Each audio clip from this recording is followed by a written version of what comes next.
महाभारत युद्ध की समाप्ति।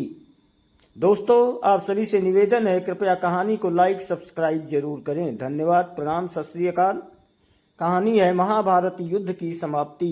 दुर्योधन की प्राय सारी सेना युद्ध में मारी गई थी। अंततोगत्वा उसका भीमसेन के साथ युद्ध हुआ।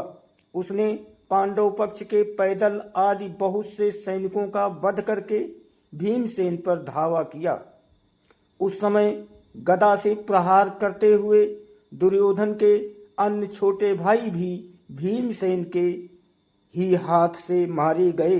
अपने राजा दुर्योधन की ऐसी दशा देखकर और अपने पिता द्रोणाचार्य की मृत्यु का स्मरण कर अश्वत्थामा अधीर हो गया।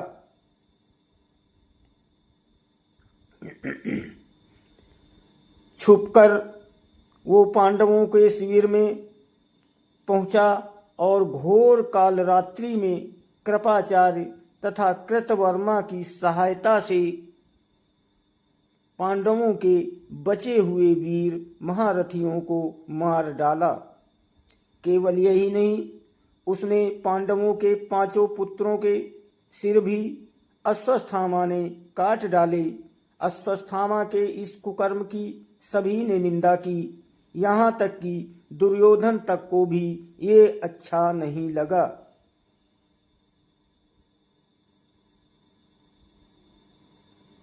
पुत्रों की हत्या से दुखी द्रौपदी विलाप करने लगी। उसके विलाप को सुनकर अर्जुन ने उस नीच कर्म हत्यारे ब्राह्मण के सिर को काट डालने की प्रतिज्ञा की। अर्जुन की प्रतिज्ञा सुन अश्वत्थामा भाग निकला। श्री कृष्ण को सारथी बनाकर एवं अपना गांडीव धनुष लेकर अर्जुन ने उसका पीछा किया। अश्वत्थामा को कहीं भी सुरक्षा नहीं मिली, तो भय के कारण उसने अर्जुन पर ब्रह्मास्त्र का प्रयोग कर दिया।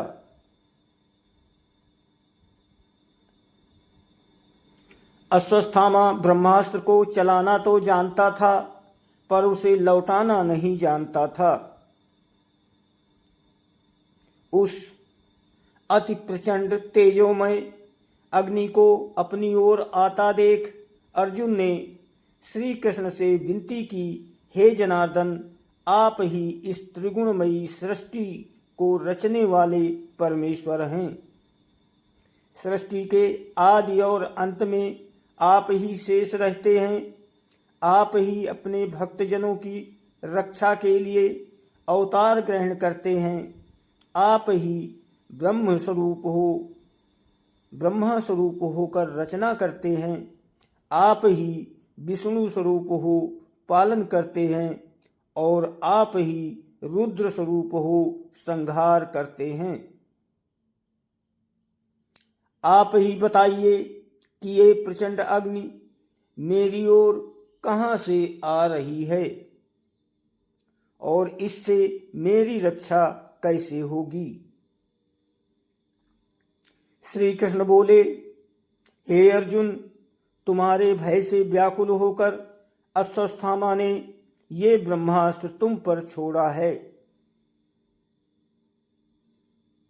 इससे बचने के लिए तुम्हें भी अपने ब्रह्मास्त्र का प्रयोग करना होगा, क्योंकि अन्य किसी अस्त्र से इसका निवारण नहीं हो सकता। श्री कृष्ण की इस मंत्रणा को सुनकर महारथी अर्जुन ने भी तत्काल आचमन करके अपना ब्रह्मास्त्र छोड़ दिया। दोनों ब्रह्मास्त्र परस्पर भिड़ गए और प्रचंड अग्नि उत्पन्न होकर तीनों लोकों को तप्त करने लगी। उनकी लपटों से सारी प्रजा दग्ध होने लगी।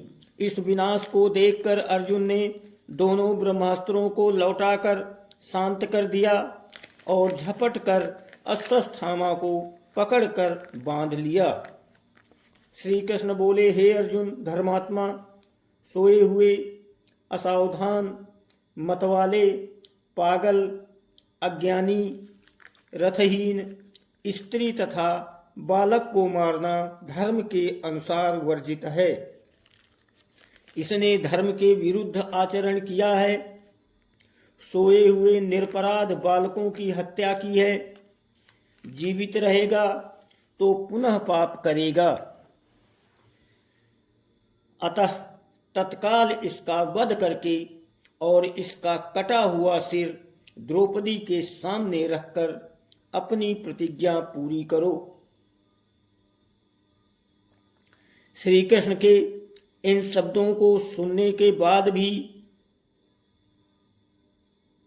धीरवान अर्जुन को गुरुपुत्र पर दया ही आ गई और उन्होंने अश्वत्थामा को जीवित ही शिविर में ले जाकर द्रौपदी के सामने उपस्थित किया।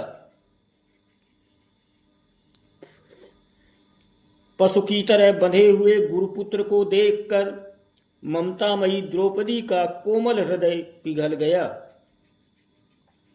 उसने गुरुपुत्र को नमस्कार किया और उसे बंधन मुक्त करने के लिए अर्जुन से कहा, इनके वध करने से मेरे मृत पुत्र लौटकर तो नहीं आ सकते, अतः आप इन्हें मुक्त कर दीजिए।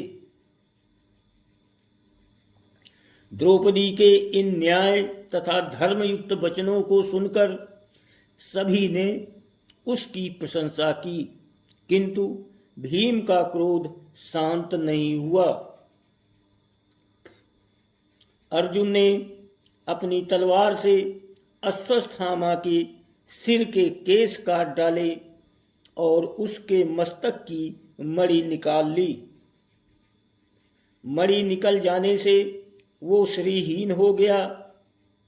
श्रीहीन तो वो उसी क्षण हो गया था जब उसने बालकों की हत्या की थी, किंतु केस मुरझाने और मणि निकल जाने से वो और भी श्रीहीन हो गया और उसका सिर झुक गया।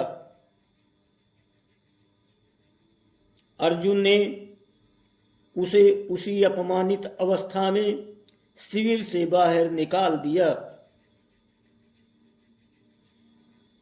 अश्वत्थामा को अपमानित कर शिविर से निकाल देने के पश्चात सारे पांडव अपने स्वजनों को जलदान करने के निमित्त धृतराष्ट्र तथा श्री कृष्णचंद्र को आगे करके अपने वंश की संपूर्ण स्त्रियों के साथ गंगा तट पर गए। उसी समय एक अपूर्व घटना घटी। उन्होंने देखा कि उनकी वधू उत्तरा ने व्याकुल स्वर में कहा कि मुझे बचाओ, मुझे बचाओ, मेरी रक्षा करो। आप योग योगेश्वर हैं, देवताओं के भी देवता हैं, संसार की रक्षा करने वाले हैं, आप सर्वशक्तिमान हैं। ये देखिए, प्रज्वलित लोहे का बाण मेरे गर्भ को नष्ट न कर दे। हे प्रभु, आप ही मेरी रक्षा करने में समर्थ हैं। ऐसे कातर वचन सुनकर श्री कृष्ण तुरंत रथ से कूद पड़े और बोले कि अश्वत्थामा ने पांडव वंश को नष्ट करने के लिए फिर से ब्रह्मास्त्र का प्रयोग किया है, जिससे उत्तरा का गर्भ अत्यंत जलने लगा। परंतु श्री कृष्ण ने अपने तप से शिशु को पुनर्जीवित कर दिया। दोस्तों, आप सभी से निवेदन है, कृपया कहानी को लाइक सब्सक्राइब जरूर करें। धन्यवाद। प्रणाम। सत श्री अकाल।